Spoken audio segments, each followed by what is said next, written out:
On va accueillir Béatrice Piron, qui est députée, qui co-préside le groupe d'études parlementaires sur l'illettrisme à l'Assemblée nationale, et Christian Janin, qui est le président de l'Agence nationale de lutte contre l'illettrisme. Prenez place. Ça va? Bon. Mais donc, avant de vous proposer ce temps de clôture, voilà, on espère que vous avez pu vous inspirer, partager aussi votre expérience, participer aux ateliers de prise en main de l'ensemble des services. Et je voudrais pas quitter cette salle sans remercier chaleureusement Audrey Colnaille, qui est la chargée de mission pour l'Île-de-France, qui a préparé cette rencontre, qui a été épaulée par Lamia, par Cécile, par Christelle aussi, par Anne, par Martin, par Virginie, pour tout le volet communication. Donc je vous propose de les applaudir, parce que ils ont assuré, elles ont géré cet événement qui est devenu national en très peu de temps, et on se réjouit de cette belle réussite. Donc je vous cède la parole, Madame la députée. Bien, moi aussi, je vais commencer par remercier évidemment la NLCI, qui a organisé cette journée, Monsieur Janin, que je connais bien. Je connaissais déjà avant qu'il intègre la NLCI, Monsieur Fernandez, que je connais depuis environ 5 ou 6 ans, et puis Audrey, que je connaissais également avant qu'elle rentre à la NLCI. Elle était déjà impliquée sur la lutte contre l'illettrisme dans le 95, et je suis très heureuse qu'elle ait rejoint la région Île-de-France, ou qu'elle représente la NLCI pour la région Île-de-France. Et elle a organisé une très belle journée. Donc je vais me présenter en 2 mots et puis dire pourquoi je suis venue aujourd'hui. Donc je suis coprésidente du groupe d'études illettrisme à l'Assemblée nationale. Donc illettrisme et électronisme. Donc il y a 5 ans, donc le groupe d'études, qui est un groupe d'études historique qui a toujours existé, s'appelait groupe d'études illettrisme. Il ne mobilisait pas beaucoup de personnes à l'Assemblée nationale, parce que c'était un sujet qui était un petit peu, on va dire, dans l'invisibilité, comme on dit souvent. Donc on a besoin de parler de l'illettrisme, parce qu'autrement elle était invisible. Donc j'ai pris la responsabilité de ce groupe en 2017, fin 2017-2018. Fin 2018, on a rajouté la thématique de l'électronisme, parce que c'était un sujet qui revenait très souvent dans la problématique, même si c'est quand même quelque chose un petit peu distinct, mais c'est important. Et donc depuis 5 ans, on est un petit groupe d'une dizaine de personnes à essayer de nous regrouper à peu près une fois par mois pour suivre l'actualité de tout ce qui se passe sur l'illettrisme. De temps en temps, il nous arrive d'intervenir sur un texte de loi pour rappeler les difficultés particulières des gens en situation d'illettrisme, pour qu'ils ne soient pas oubliés dans la masse. Donc, par exemple, je peux citer qu'en 2018, donc on avait déposé des amendements, on a fait signer des amendements sur le projet de loi la liberté de choisir son avenir professionnel, où il faut avoir une vision un petit peu particulière pour les gens qui sont en situation d'illettrisme dans la formation continue des adultes. Mais régulièrement, on auditionne des personnalités, des personnes qui sont au contact de l'illettrisme dans des situations très très différentes. Donc on peut discuter avec l'armée, qui fait passer les JDC, donc qui nous permet d'avoir une vision, un suivi quantitatif et puis géographique des difficultés. Il nous est arrivé d'aller faire des auditions dans les prisons, parce que ça existe aussi, la formation contre l'illettrisme en prison. On travaille également, et cette année on a décidé d'avoir une action un petit peu plus importante avec l'éducation nationale, qui normalement n'a pas de sujet pur illettrisme, parce que l'illettrisme ne concerne que des adultes.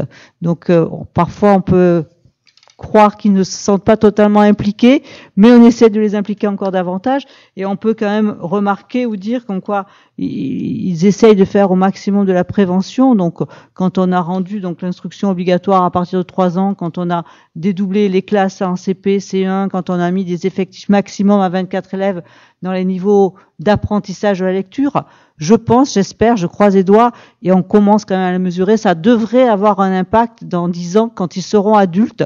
Mais c'est vrai que ça ne se mesure pas encore au quotidien dans les entreprises, puisque ce sont des gens qui sont encore à l'école. Et tous les ans, donc on se bat. Donc cette année, il y a une petite réforme des 6e, où toutes les 6e vont avoir des heures de soutien. Depuis 2 ans, il y a un test de fluence à l'entrée en 6e qui permet de mesurer la capacité à lire un texte de façon fluente. Donc tout ça va dans l'axe de préparer au mieux les élèves. Et je suis consciente, et je crois que on est nombreux à être conscients en France qu'on a encore des progrès à faire, qu'il y a malheureusement encore beaucoup d'enfants qui sortent du système scolaire avec un niveau un petit peu insuffisant. Donc j'ai cru comprendre, donc j'étais pas là en début d'après-midi parce que j'avais un autre rendez-vous, que la ministre donc de la formation continue et la formation professionnelle était présente en début d'après-midi. On est en plein dans une réforme du lycée professionnel et on espère là aussi pouvoir ramener encore un petit peu plus d'outils dans les lycées professionnels pour faire un apprentissage donc de toutes les compétences de base, le socle fondamental pour tous les enfants ou tous les adolescents, et éviter qu'ils sortent de la scolarité avec des niveaux un petit peu trop faibles. Ça arrive encore, ça existe, et je sais bien que les entreprises donc ont parfois des alternants ou des apprentis qui sont encore en situation donc de difficultés, et je suis heureuse de voir qu'il y a autant de monde aujourd'hui. Donc je me suis baladée, j'ai serré beaucoup de mains, beaucoup d'OPCO étaient là, je ne sais pas si tous étaient là, mais vous étiez très nombreux, donc je félicite l'organisation pour avoir réussi à rassembler autant d'intervenants, donc et c'est toujours agréable, plaisant de voir que vous êtes nombreux à vous intéresser à cette problématique, et j'espère qu'on va tous œuvrer ensemble pour une nouvelle année, puisque le mois de septembre, c'est les journées de lutte contre l'illettrisme, mais qui tombent un petit peu en même temps que la rentrée scolaire. Alors il n'y a pas de lien direct, on va dire, mais ça fait penser à tout le monde qu'on rentre dans une nouvelle année, et que même les centres de formation sont un petit peu souvent basés sur un rythme scolaire, bien qu'ils ont un public qui n'est pas scolaire. Et j'espère que cette année 2023-2024 va nous permettre d'avancer. Merci beaucoup.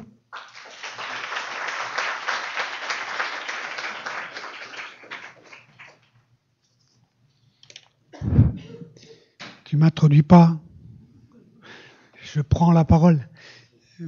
Mesdames, Messieurs, merci à tous d'avoir participé à cette journée.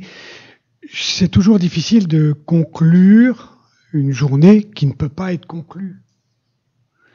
La question qui nous était posée collectivement était plus un échange de pratiques, d'idées, un partage.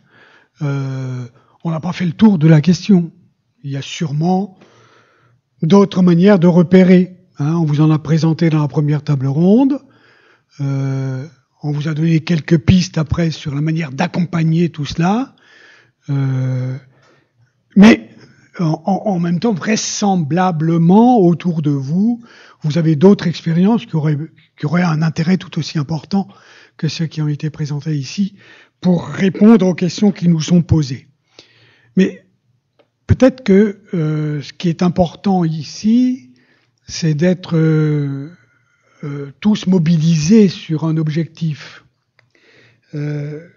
L'objectif, comme l'a dit la ministre en début d'après-midi, et comme vient de le répéter Madame la députée, c'est bien aujourd'hui, effectivement, de faire sortir toute cette population qui ne maîtrise pas les compétences de base de cette situation, parce que socialement, économiquement, c'est impossible de continuer comme ça. Enfin, je veux dire, on sait, avec tous les défis qui sont devant nous, défis économiques, défis énergétiques, défis écologiques, etc., que on est tous dans une obligation, quelque part, de changer, de modifier des attitudes, etc. Et si on ne maîtrise pas un certain nombre de compétences de base, on est fragilisé encore plus d'habitude.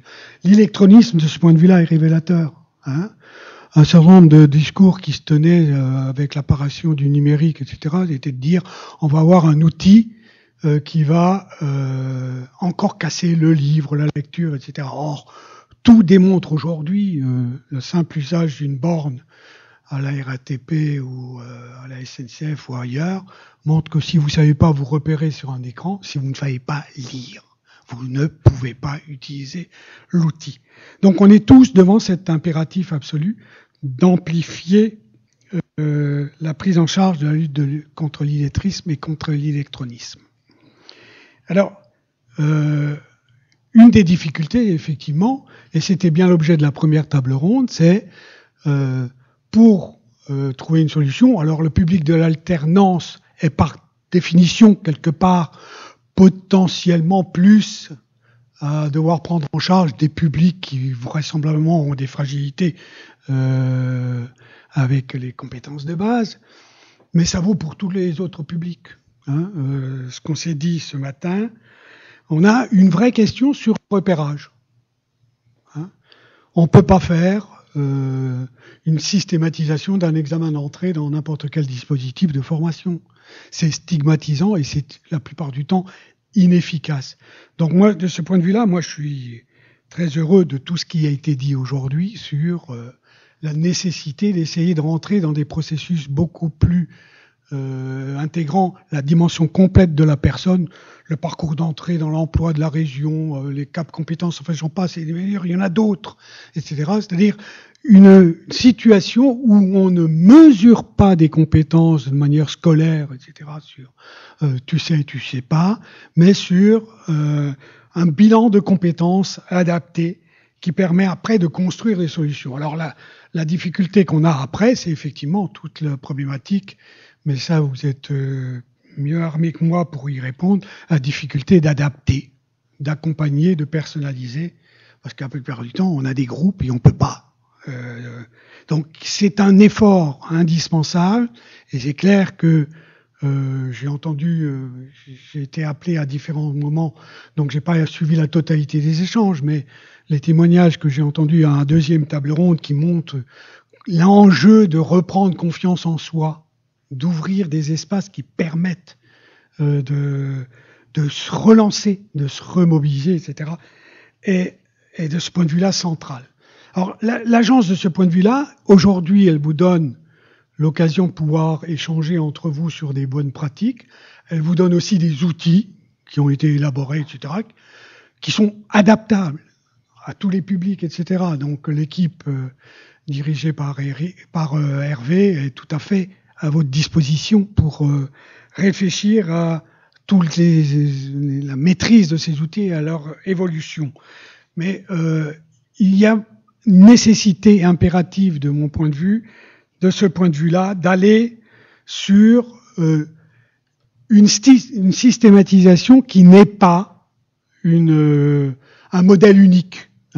Il faut systématiser des dispositifs de repérage, mais sans viser à imposer un outil particulier ou autre. Tous les outils que nous vous proposons, qui seront développés aujourd'hui dans cette salle, mais dans les 1250, puisque d'après, c'est pas les 1000 annoncés par la ministre à 14h, on est à 1250 et peut-être au-delà maintenant. Tous les jours, on a encore des actions qui se rajoutent en labellisation dans ces journées nationales. Donc l'enjeu, c'est effectivement de partager, de faire connaître, etc. Donc de ce point de vue-là, moi je vous invite à continuer cet exercice, à ne pas hésiter à nous solliciter, à nous faire connaître des pratiques judicieuses et pertinentes. Alors, je souhaite tout de même, en mot de conclusion, aborder un deuxième aspect. Bon, vous avez vu effectivement, originellement dans l'invitation, c'était une journée de lancement des JNAI en Île-de-France. Il se trouve qu'on a été sollicité par la ministre Carole Grandjean, qui, compte tenu de l'engagement que son ministère porte autour de ces problématiques-là, a souhaité à un moment qu'on trouve un événement dans lequel elle pouvait venir appuyer et conforter le travail qu'on a engagé. Donc, désolé Audrey, on a un petit peu tiré la couverture à nous en faisant de cette journée, une journée non pas de lancement en Île-de-France, mais en fait nationale. Mais de ce point de vue-là, moi, je ne le regrette pas.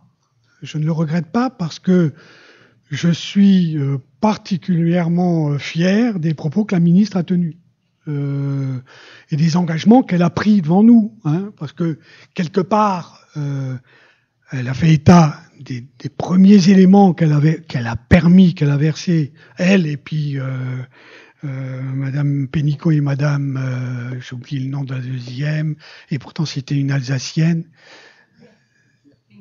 Madame Klinker, pardon. Je commence à vieillir, j'ai des trous dans la mémoire. Donc, depuis effectivement 2020, on a amplifié les moyens de l'agence, mais les objectifs qu'elle nous fixe aujourd'hui, nous montre que il va falloir continuer. On ne doublera pas les repérages par Eva, par Evagile, etc. à moyen constant. Donc,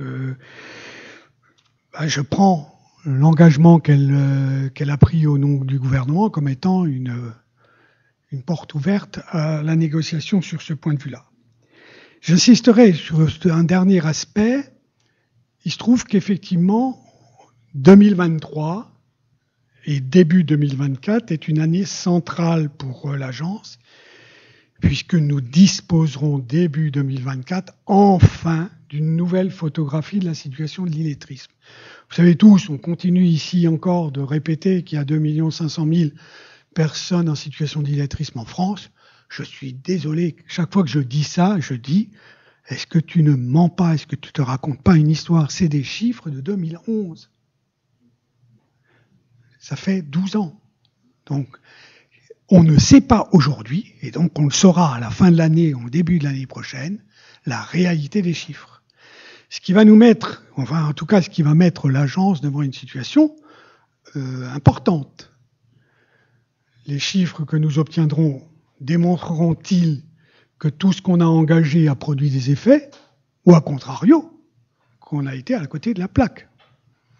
C'est cet exercice-là sur lequel, d'une manière ou d'une autre, puisque vous êtes intéressé à la question, en 2024, nous aurons à retravailler pour fixer des orientations et être encore plus pertinent si d'aventure la question de l'illettrisme continue de se poser. Ce dont je suis persuadé, mais on attend la photo pour pouvoir...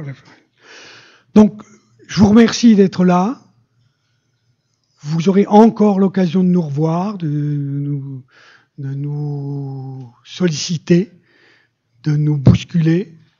Merci à tous, merci à l'équipe de l'agence qui fait un travail extraordinaire. Merci à la Cité des Sciences de nous avoir accueillis. Et bon retour pour la suite